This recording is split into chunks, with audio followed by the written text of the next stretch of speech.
right, so we are going to find the area of another semicircle. So I have our formula written down for the area of a semicircle. So remember, the area of a circle is area is equal to pi r squared. If we're looking for a semicircle, the area of a semicircle, in other words, half of a circle, then we just divide that by 2.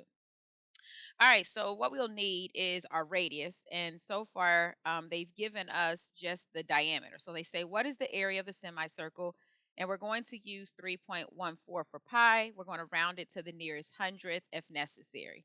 So they give us the radius, they give us the diameter of 7 1/2. Well, remember that the diameter is just twice the radius. So in order for us to find the radius, we just need to take our diameter and divide that by 2. All right, so if we do that, we have the radius is going to be equal to our diameter is 7 1/2. 7 1/2 is the same thing as 7.5. And if we divide that by 2, then we should come out with 3.75, I believe. Yeah, that was 6, 7.5. Okay, so we have 3.75 is going to be half of 7.5. Okay. So now what we're going to do is we're going to use this as our radius, and we're just going to rewrite our statement up here. So area is equal to pi is going to be 3.14. Our radius is going to be 3.75.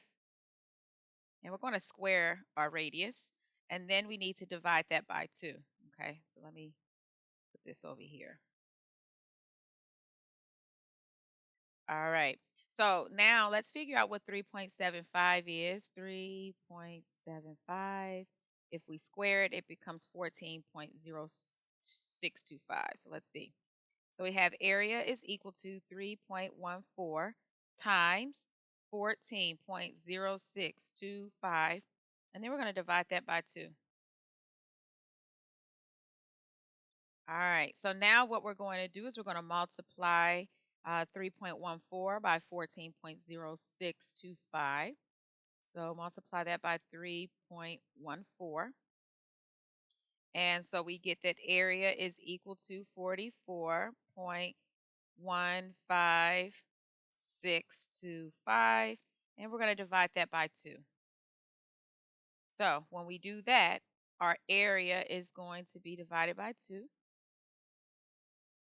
This is our answer, and they want us to round it to the nearest hundredth. So I'm going to write 22. This is our 10th place, our 100th place, and our 1000th place. Okay. And they want it to the nearest hundredth. So I'm just going to figure out what happens to our 100th place. So our area is going to be equal to 2.0. And we see that our right-hand man is 5 or greater. So that 7 needs to round up to an 8. So our answer is going to be approximately, because remember we used 3.14. So our answer is approximately 22 800. And remember your units. And remember that it's area, so it is square yards.